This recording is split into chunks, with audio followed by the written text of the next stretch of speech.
Hi, welcome to another exciting evening of virtual workshops here at Community Homeworks. We're glad you could join us. Community Homeworks is a nonprofit organization here in Kalamazoo, Michigan. We have a mission to help empower homeowners to maintain safe, sustainable, and dignified homes. My name is Jason Byler. I am the education manager here at Community Homeworks. Our education workshop program is one of the ways that we share how to empower folks about their homes. We also have a critical home repair program to help people fix up their homes if they are unable to do it themselves. And information on how to get in touch with us is scrolling across the bottom of the screen right now. We are a nonprofit organization, so we rely heavily on grant money and donations. And with this being the holiday season, we'd love to get a donation from you to help folks who have trouble with their furnaces or water heaters or other major things that they might have wrong with their homes. So please visit our website and you can make a donation there. We'd love to hear from you. You can also reach out to us and contact us on our email address or our phone number. And if you want to comment during tonight's workshop, please leave a comment on the Facebook page or the YouTube channel, whichever one you're joining us on. Tonight's workshop, we are going to be doing seasonal maintenance, fall and winter maintenance. Our instructor is Lee Taylor, the one and only. So we'll see if we can get Lee in here. Hi, Lee, welcome. Welcome. How you doing? Great. Great. Thanks for being here to do fall and winter maintenance, and I think you're on. All righty. All right. So this is preparing your home for winter or fall and winter maintenance. It's kind of grown into more of a checklist. A lot of what we're going to be talking about is really delved into deeper in other classes. And like Jason said, if you have questions, go ahead and type them in. We'll try to answer them. We'll try to make sure that we stay on track as far as what it is that we're talking about. But like I said, this one will break down into a lot of other different classes.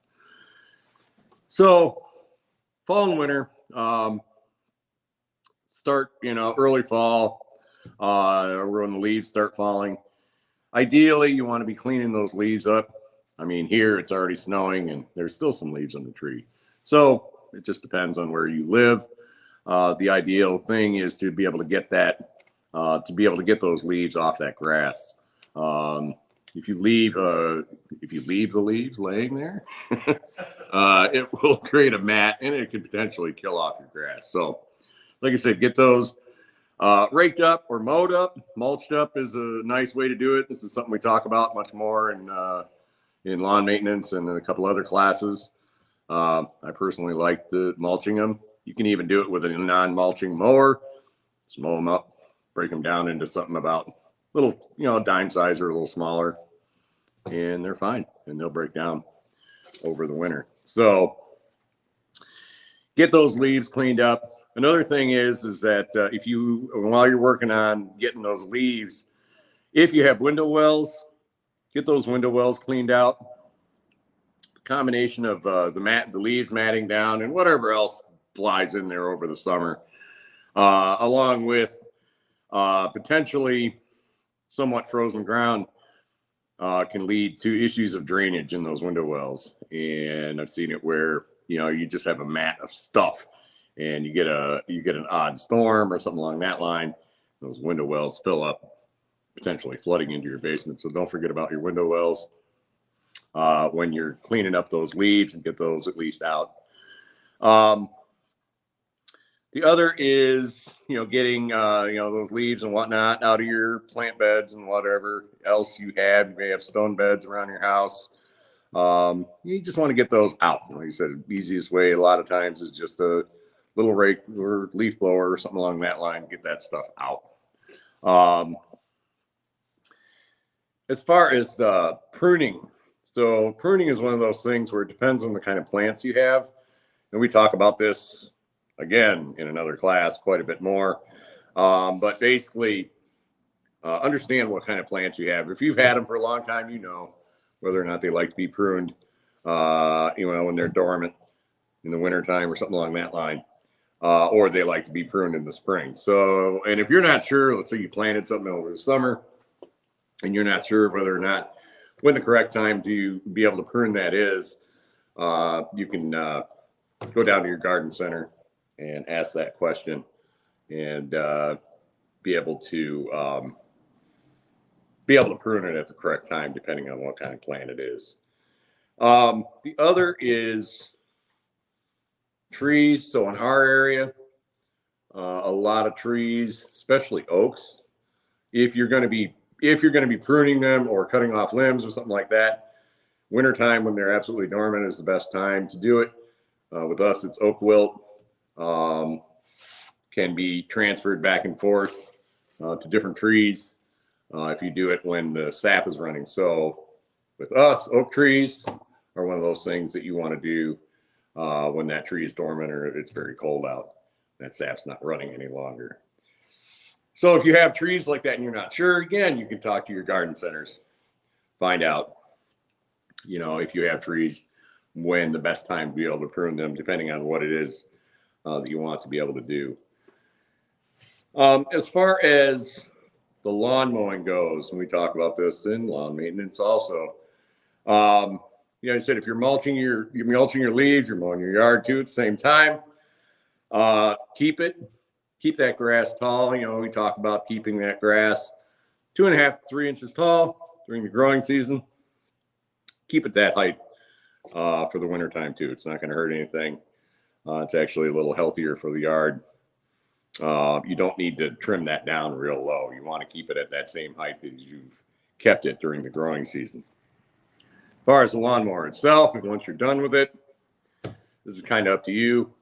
Some people like to be able to do their maintenance on that lawnmower in the fall. So come next spring, no issues arise. We do have a whole lawnmower maintenance class where we go through all the steps to be able to do that. At the absolute minimum, do one of two things. Either run your lawnmower out of gas completely.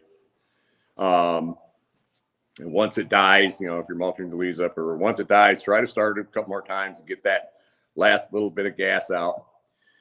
If for some reason you have a full tank of gas, or you don't want to sit there and just burn up gas for no real reason, put some kind of a gas stabilizer in it. This is Sta-Bil. There's a lot of different varieties out there. Ideally, you should be putting this in whatever gas you use for any of your small engines that require gas.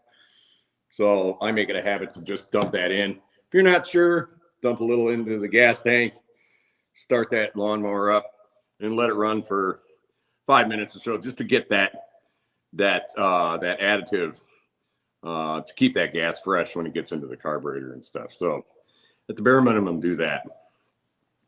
You want to go through the other steps as far as being able to make sure that lawnmower is good. Tune into when we do that lawnmower maintenance class. It might be on there already. I don't know. Might be worth looking for. If you have other like snow blowers or anything along that line, I like to be able to take a look at those ahead of time. You don't really want to wait until you have, 4 or 5 inches of snow. You go out to get your snow blower and the thing doesn't run. You take it down to the shop and they're like, well, everybody else did the same thing. So like I said, early fall or mid fall or something along that line, be able to take a look at that and see if there's anything that needs to be done. A lot of the same methods that are used for the lawnmower are going to be used for the snowblower also.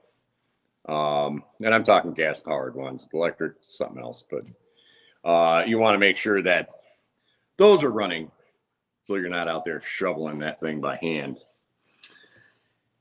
Some people at this time also like to put in gas leaf blowers and chainsaws 2-cycle need fuel stabilizer too. No, not really. So that's a good question. Do the what are they, 2-cycle engines? Yes. And I always get that flip-flop. The gas mixed with oil generally doesn't necessarily need that. I've never run into that issue. I believe, Laura, that it's just a gas mix with oil. I don't imagine it would hurt anything, but I would read the instructions. But I've never done it, and I've never had an issue. So hopefully that answers your question. So, fall fertilizers. Some people like to be able to put that down. It's kind of the last feeding and whatnot for before your lawn goes to sleep, in a sense. What it does is it puts nutrients down into the roots so that you get a quicker green up in the spring and stuff. And some people like to do that. If you are interested in doing that, again, talk to your garden centers. They'll talk about when is the best time to put it and what type. Depending on where you are in the country, it can be a little different. So, like I said, talk to your local garden center, and they'd be able to help you with that stuff. Kind of on that note, also, a lot of people, have bare spots or whatever activities happened over the summer, and they want to be able to put grass seed down. Fall is a great time to do that. As long as that soil is workable, you can put down grass seed. You do it just like you would normally. You scratch up the surface, inch or two deep, smooth it out, put down whatever grass seed that you want. Again, we'll talk about this a lot more in the lawn maintenance or lawn class. The thing with if you put down a fertilizer, when you go to your garden center to get that fertilizer, tell them it's going to winter over. Unless you're doing it really early in the fall. Sometimes with us here in Michigan, it's around, usually if you're early to mid-September, it's going to germinate by the time it gets cold enough, or that soil gets cold enough where it's not going to germinate. But after that point, you need if you want to do a fertilizer, it's going to help it germinate and grow quicker. You want to have a fertilizer that's going to be able to winter over. Some of the fertilizers are real powdery, and they'll leach out with freeze-thaw cycles that we have before it really has a chance to be able to start growing. So a little detail to think about with that. Some of the people like to, as the weather is getting colder, you're going to be getting, bugs and mice and all sorts of things, thus stink bugs, that want to try to move into your nice warm house. So there's a couple of ways to be able to deal with that. One of them is you can use barriers, whether it's an insecticide or it's a natural herbicide like diatomaceous earth, or whatever, to be able to seal that house up or make it so that critters don't want to necessarily get into your home. The other is to go through and work on sealing up those gaps and cracks, and this kind of falls into some other things that you can do as far as the weatherization. A simple tube of caulk. I knew I forgot something. Simple tube of caulk. I wouldn't say a 25-year caulk. I'd say at least a 40-year caulk, something flexible. Whether it's put on the inside or the outside, if you're putting in, exterior, make sure it's not going to get cold. Read the instructions, all that good stuff. But sealing it up with caulk or larger gaps, you can use different types of foam, whether it's window and door foam or big cracks and stuff. They even sell the foams that have, and don't ask me what they have in it. They have certain things in it that makes so like mice and whatnot don't want to necessarily chew on it. And they have a lot of ways that you can help seal that house up. So not only are you kind of helping stop those critters or unwanted guests from moving into your house, you're also starting to work on the weatherization, those gaps and cracks, letting that cold air in and driving your heating bill up. So on that note, you may want to, if you're working on that, start thinking about the weatherization part of it. You know, you can go through and basically any crack, any gap where air can move in and out freely is something you want to seal up. Another little trick that I like to use is, let's say you have a basement and you have your rim joist, so you're looking up and you see your floor joists. So let's say these are our floor joists up here, and they end into the rim plate. A lot of times you'll see cobwebs and whatnot up in that corner, up in that area. So go through, clean those cobwebs out, come back in about a week. Basically where those cobwebs have reformed is a nice way to indicate that there's a little bit of air movement there. The spiders like to build in that little bit of air movement. They don't really like dead air. And it's a nice way to be able to tell where those cracks and gaps are and stuff. You can do quite a bit with just a tube of caulk. You'd be surprised. If you get a tube of caulk and some foam, man, you're really going to town. You could do simple things like put your hands in front of an outlet or a switch on an exterior wall.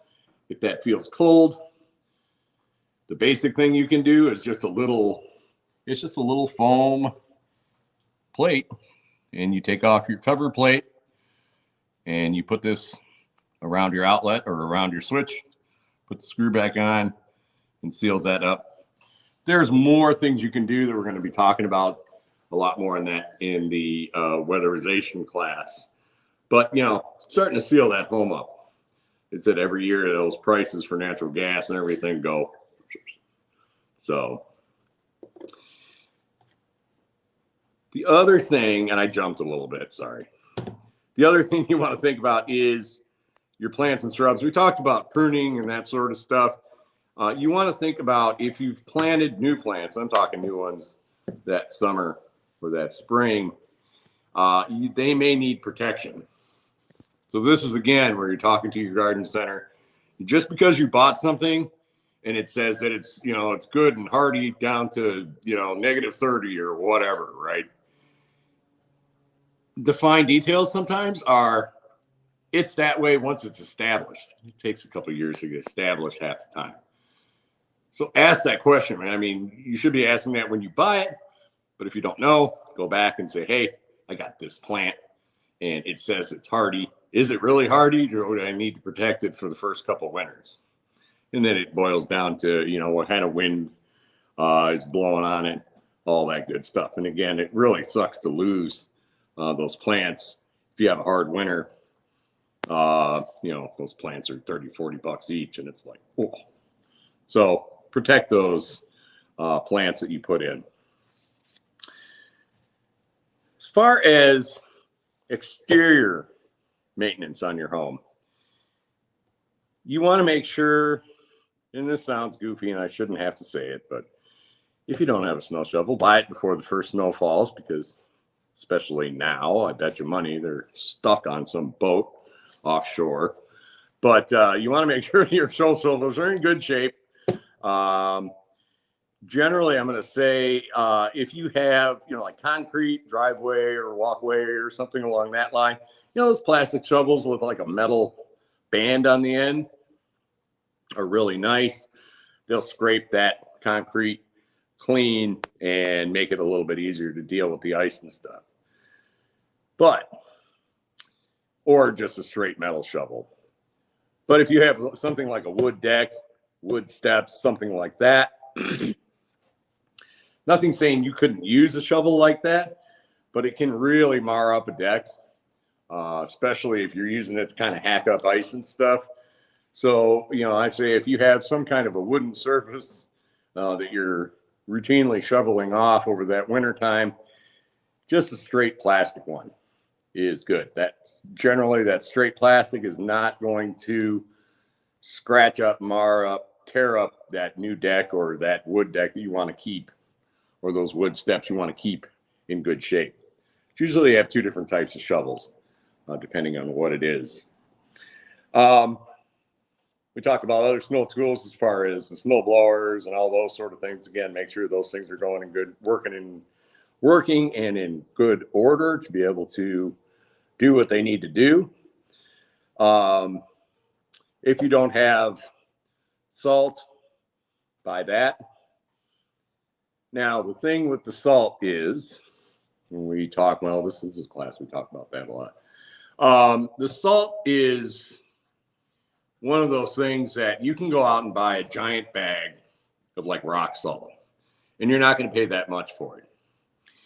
The thing with rock salt is that if it gets much below, 20, 15 degrees, something along that line, half the time the stuff doesn't work. The other part is that you end up using quite a bit of it. So that 50-pound bag that was, $10, I'm just guessing, is all of a sudden not necessarily that great a deal, because you end up having to use more, and half the time doesn't work because it's too cold. The other is that rock salt can be very corrosive. So let's say you had some new concrete work done, or you had a new wood deck put on or something along that line, and you throw that rock salt down. That rock salt is very corrosive. It's going to start chewing up that concrete. You can potentially chew up that wood and cause more problems and more headaches for you down the line. Also, if you have pets, those big clumps of salt are going to get stuck between their paws and cause irritation for most pets. The other two is your new plantings. Some of the plants that you put in, they say salt safe or salt tolerant. Yes, sometimes they are, sometimes they're not. A lot of times with rock salt, like I said, you end up having to use more than you think, and you can actually kill off those new plants that you planted last spring and then found out what they were and did all the protection and everything else for them, and then threw a bunch of rock salt down and killed them anyways. So think about that stuff. They do have salts out there that are, they do cost more, but you don't necessarily have to use as much. A lot of them are going to work in much colder temperatures, because most of the time they're going to say that right on the bag, works down to whatever temperature. The other is you don't have to use as much. So, that 20-pound bag may last you as long as, say, a 50-pound bag of the real cheap stuff. So think about that. There's also ones that are safer for plants. There are ones that are safer for pets. Most of the time, these companies have gotten pretty wise to that. They're going to advertise that on their bags. And sometimes it requires flipping it over and actually reading it. But look at that kind of stuff. But realize you are going to pay more, but you're going to use less. So, round that stuff up, that salt that you're going to need. As far as your home, as far as the home goes, if you have gutters, you want to get those cleaned out. We just had that class, 2 weeks ago? So it's online now. You want to go through and make sure, if you have gutters, you want to get the old leaves cleaned out of them. Get those downspouts cleaned out.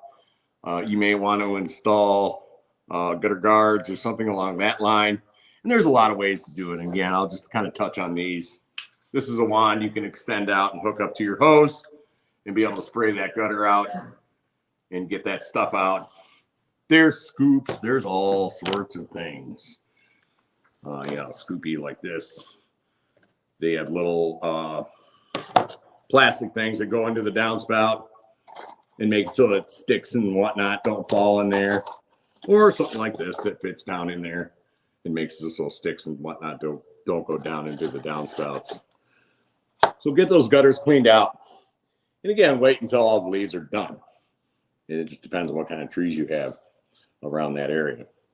You're also double checking to make sure those gutters are in good shape as far as held on by the nails or screws or whatever fastener. If you have gutters and you're kind of going, what is he talking about?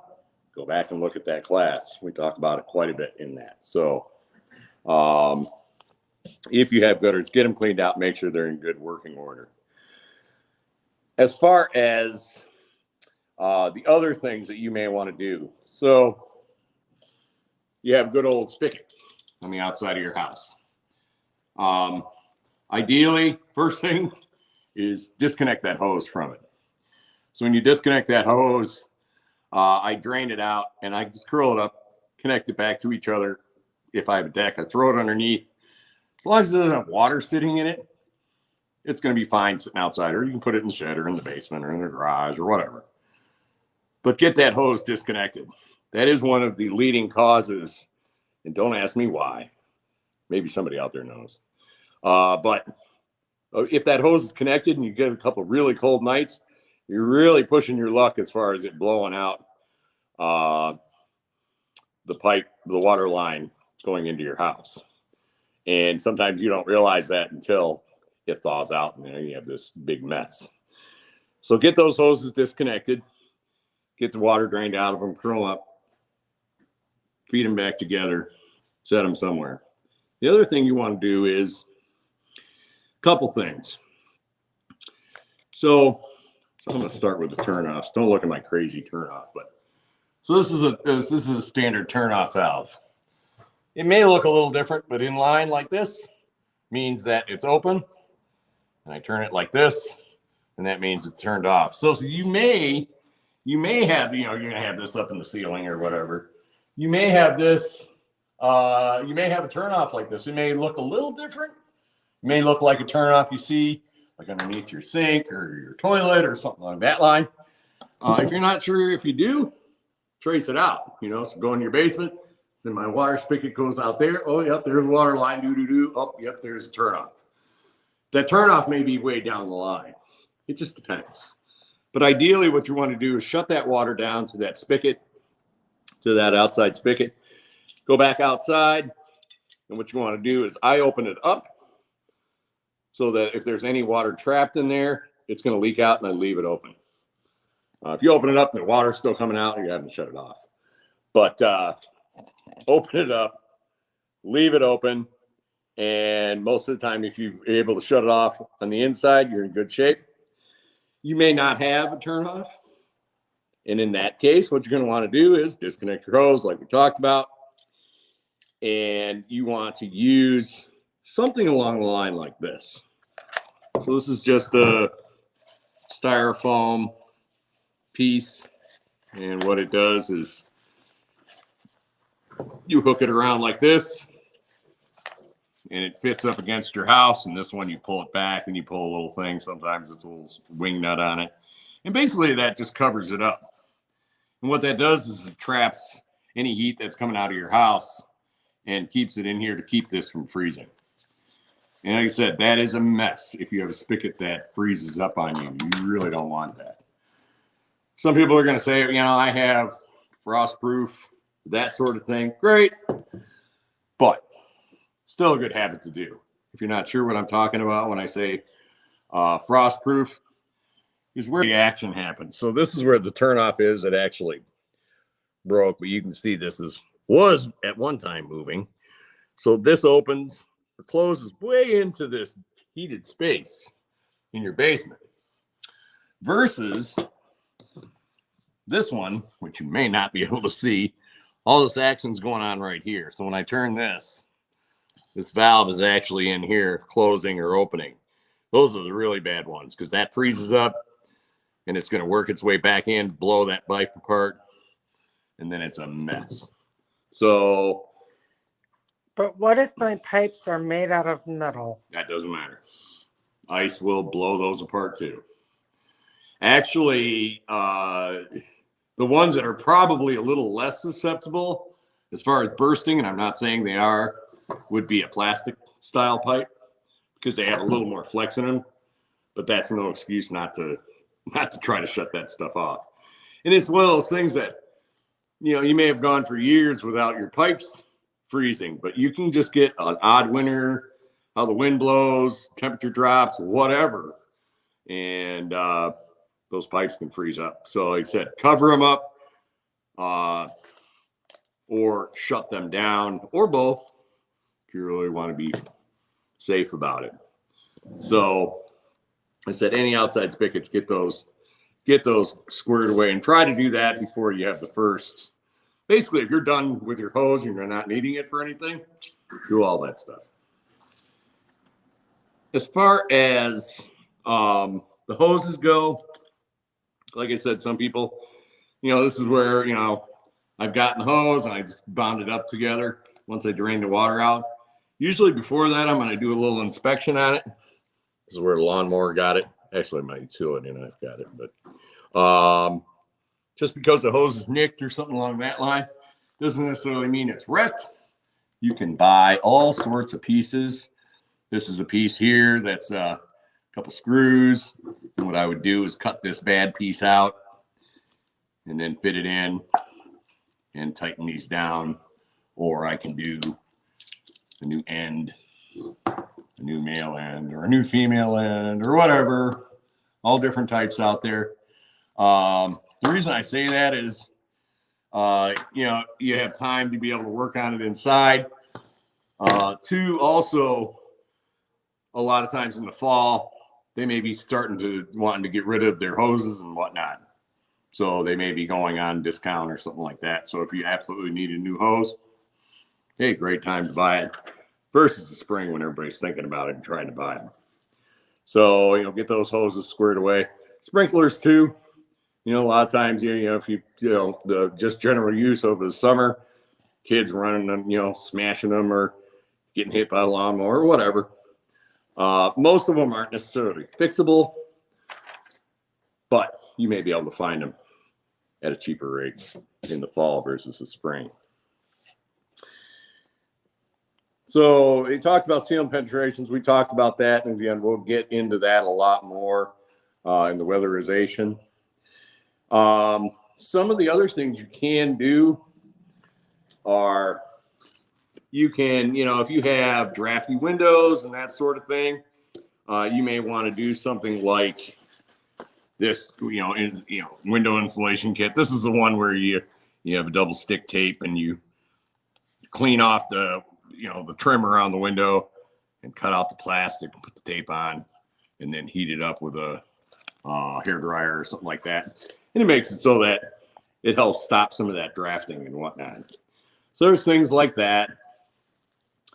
There's a lot of other little things you can do. You want to check your weather stripping on the doors. Sometimes those get beat up over the summer, that sort of thing.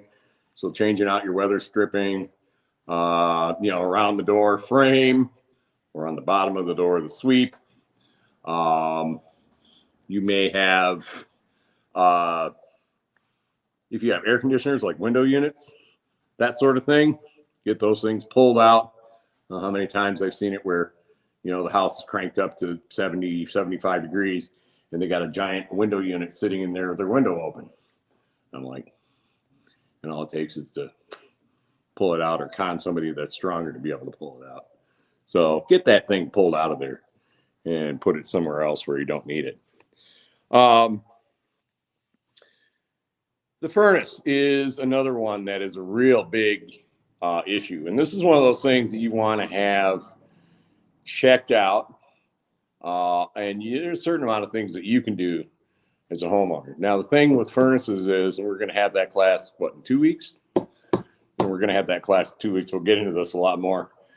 Is first thing, if you want to have a tune-up and that sort of thing, make sure the person, whoever's doing it, is licensed and insured. You as a homeowner can do this stuff, but you have to live with the consequences. So like I said, I want to make sure that the person that's coming out and messing with my furnace is definitely a licensed and insured person. And you want that done, you said late fall, maybe early fall. They can come in and do that. They're kind of out of their season as far as air conditioning. They haven't really got into the heavy season as far as, you have a cold snap in an area, it gets down to 30 degrees, and the next day the heating contractors are swamped because everybody is calling them saying, my furnace isn't starting and we're freezing. And you get put on the waiting list. So like I said, get a little jump on that for them to be able to come out. Sometimes they can even couple it with an air conditioning, depending on how warm it is outside. If you have a central air conditioning unit, they might be able to do furnace and air conditioning all at once. It's something you'd have to talk to them about. So get that furnace checked out. to make sure it's working when you do need it. That's the first thing. Second thing is change that furnace filter. And we'll talk about this a lot more in that class. Whatever kind of filter you have. Said pleated, real tight pleated, a 1 inch, a 4 inch, a 5 inch, or whatever type of filter you have. Get that thing changed out. And as far as how often you need to change it out, well, that boils down to the filter itself. Most of the time, those 1 inch filters, 1 inch thick, however big, depends. Most of the time, those are good for about 30 days of operation. The bigger, thicker filters, you know, they may say you need to be changed once a year, once every 6 months. Depends. You know, that's where you have to look at that furnace filter and be able to make that decision. It also depends on kind of what activity is going on in your house. Like I said, if you have 30 cats, well, you might have a little bit of cat hair problem. Your filters might get clogged up quicker versus no animals in the house. So, I mean, it just depends. So, like I said, just because the furnace filter says it's going to last this long, it may not. But check those furnace filters. The other thing is make sure that they're the correct size. So we talked about the width or the thickness of it, whether it's, you know, 4 inch, 5 inch, 1 inch, 2 inch, whatever, a lot of different thicknesses. But you want to make sure the filter size is correct. So the height and the depth and the length. And buy a pack of them. You know, get however many it is that you want. You know, you say, oh, I have 1 inch filters. I usually have to change it once a month-ish. Well, I'm going to get 4 or 5. And you might be able to get a discount because you're buying me in a pack or bundle or whatever.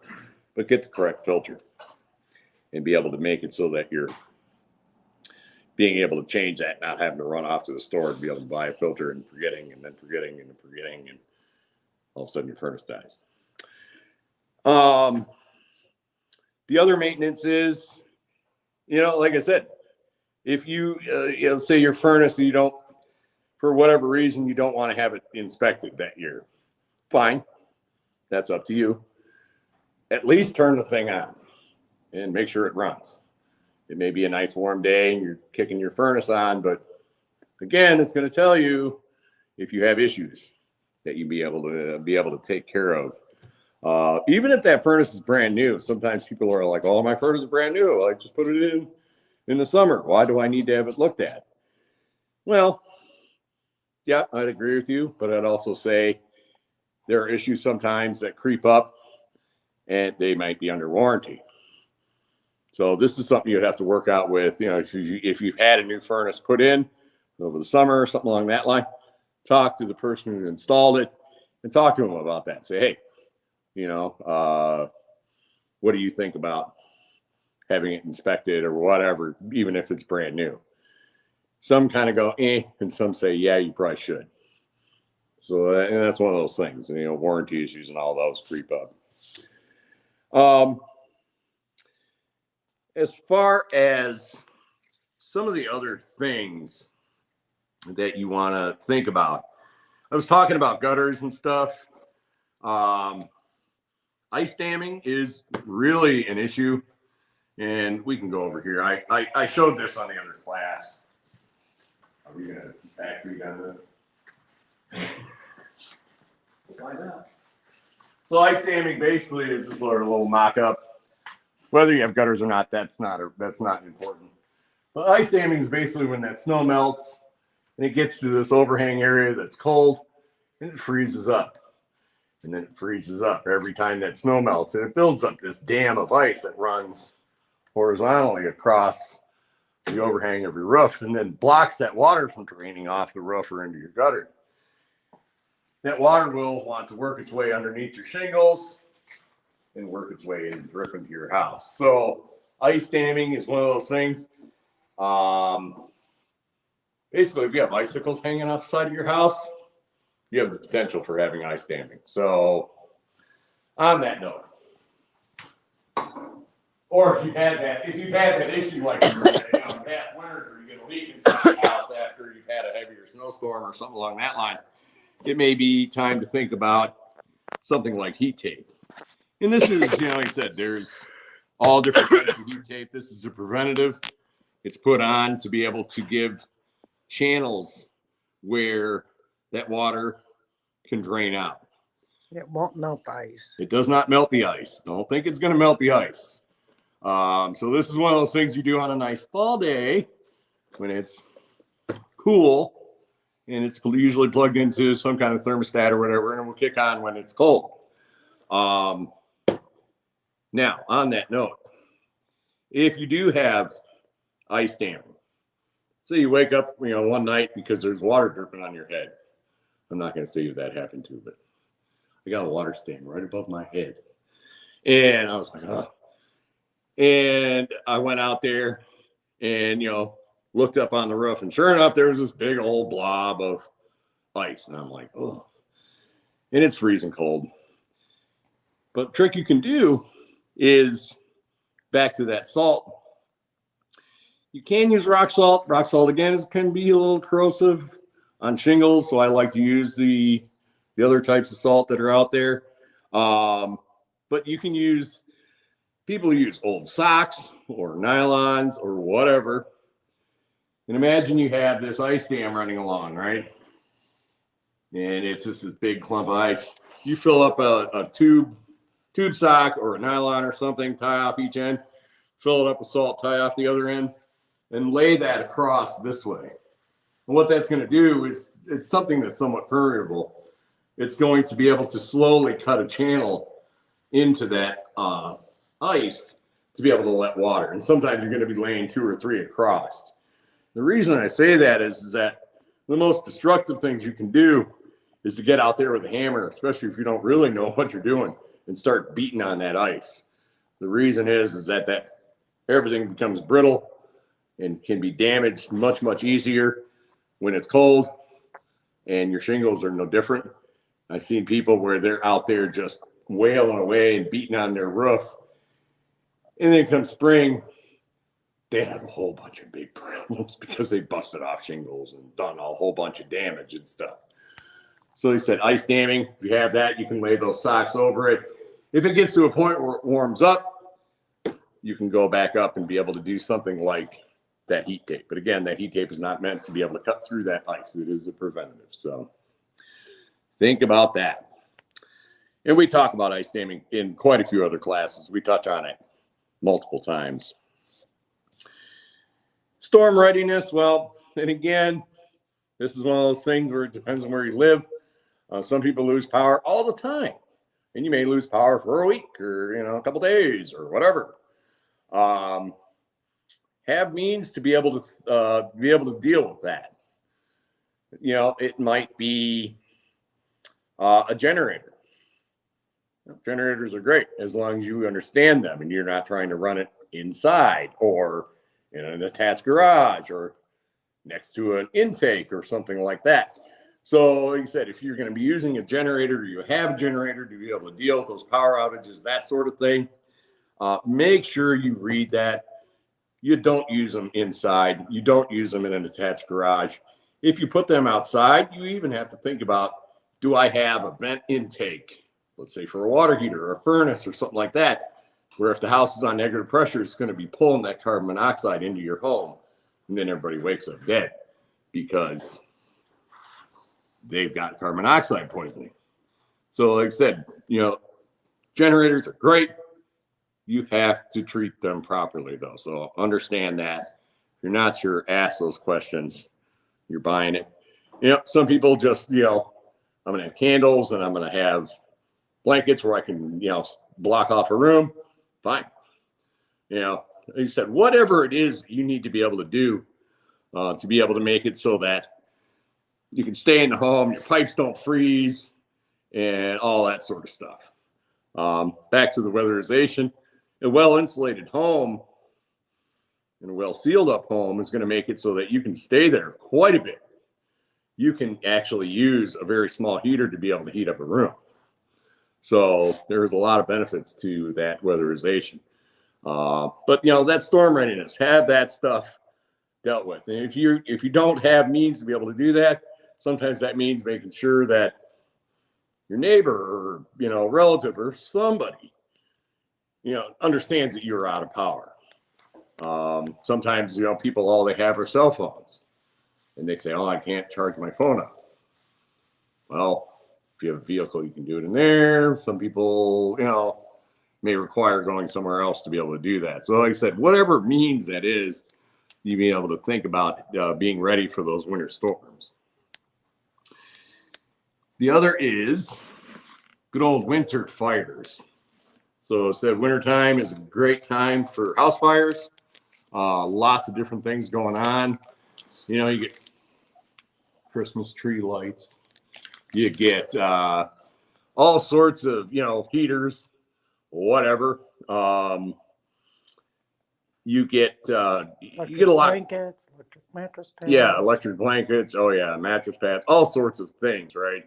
That could potentially cause fires. One of the biggest ones are dryer vents. I don't know if you can see that or not. I'll try to straighten it out. Yeah. Well, if you hold it still. I'm trying to hold it still. That's full of lint. That stuff. So that's extremely flammable. Makes a great fire starter. That's another class. But get those dryer vents cleaned out. So they sell little bristles where you can open it up from the outside and run this 4-inch bristle brush through, and it cleans out the tube. And you turn the dryer on, and it spits it out. The other is make sure that, I can't imagine they still have these around, but they might. These vinyl dryer tubes are the worst. If you are using this, get rid of it and at least go to some metal form. They do have metal flexible forms like this. Hard pipe is another way you can do it, like a 4-inch aluminum hard pipe. Basically, it looks like that, but only 4 inches.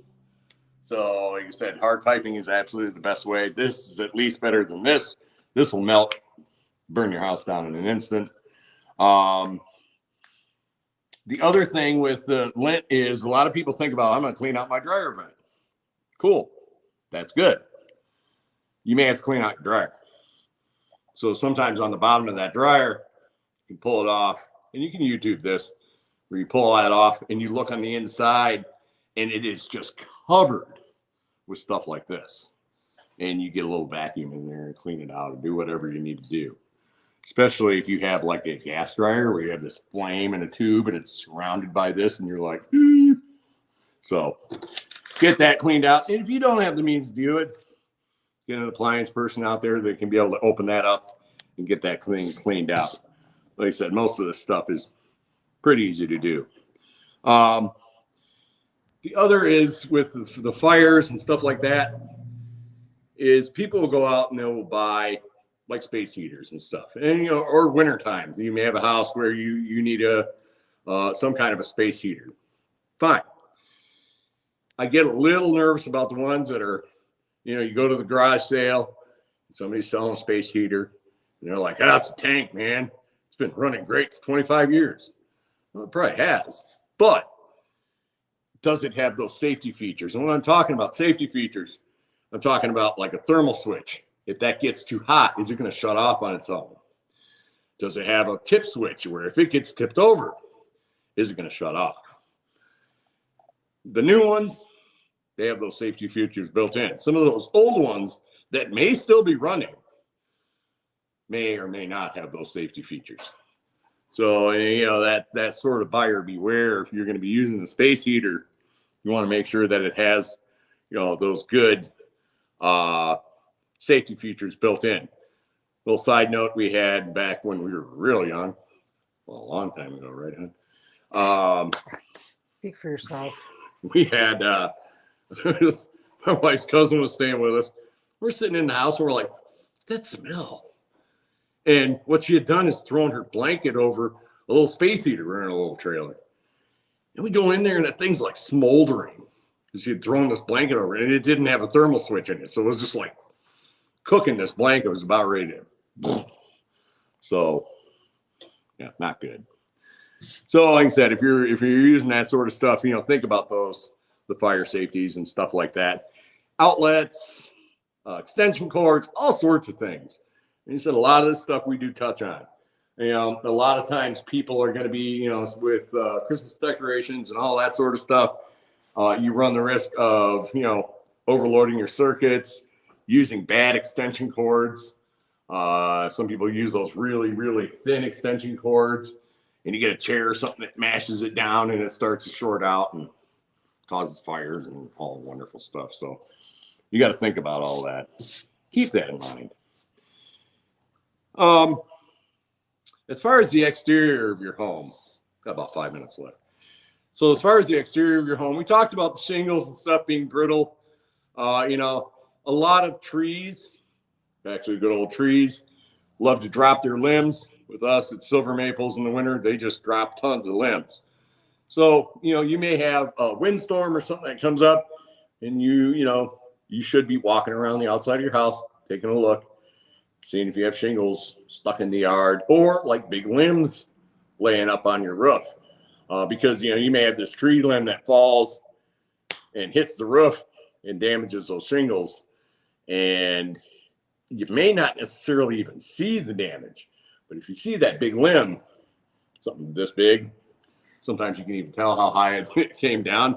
You may want to call that insurance company and say, hey, I had a pretty big limb hit my roof.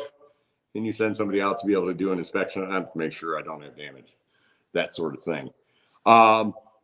Also, too, like I said, siding, you have vinyl siding especially, gets very brittle. So sometimes that just requires ages understanding that.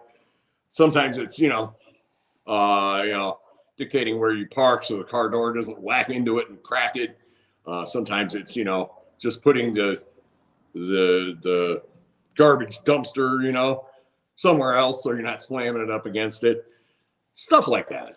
You said a lot of these things can get brittle and just cause you more work come spring and summer. So the other is check your insurance. You should be doing this at least once a year. I think they talk about this in insurance class. It's a class I don't teach, but you should be, checking with your insurance and making sure that, everything's good and up to date, that sort of stuff, saying, hey, is everything good? You just don't want a surprise with your insurance. Stuff may have changed. You may have added, let's say, a deck or something like that, and it may affect your insurance a little bit. So you want to make sure that that is all up to date. Talk to your insurance agent and to be able to make sure that you don't have any surprises. Like I said, there's quite a few details, especially on furnace. It's coming up in 2 weeks. Furnace maintenance. Definitely want to tune into that and take a look. We haven't done home safety and security in a while, have we? No, but we have it online, so they can see it. Okay, yeah, and home safety and security, we talk about some of the other things that touched on what I talked about tonight. Like I said, this is really kind of a checklist. But that's about all I can say about that, and my time's up. So if anybody has any questions, now's your chance. Or just put them out. We'll try to get them next time we're on. Other than that, thank you. All right. Thank you very much, Lee. I appreciate all the information you gave us tonight. Another great class with lots and lots of information. I don't see any other comments or questions coming up on the screen right now, but if you do have questions, even if you have questions after this live broadcast is over, you can still put them in the comment section, or you can email them to info@communityhomeworks.org or education@communityhomeworks.org. Either one of those is fine. Again, thank you for joining us tonight. We really appreciate it. Feel free to visit our website. We do have a new website. Check it out. Give us some feedback on it, and maybe leave a donation at the same time. We'd love it. Next week, I believe, is a virtual discussion on getting your home ready for the holidays. So join us for that next Tuesday. But before that, even we have a couple other things coming up. On Thursday at 4 o'clock, we have a Let's Talk Housing series interview. You can check that out. And on Thursday evening, we'll be doing some more work on our gingerbread houses for the holidays. So check that out as well. That'll be great. If you, like I said, if you have any other questions, feel free to email us, give us a call, or put it in the comment section, and we will get those things. And again, thank you for joining us. Thank you, Lee and Lori, for helping us do this workshop tonight. It all was great. So have a great evening and take care. All right.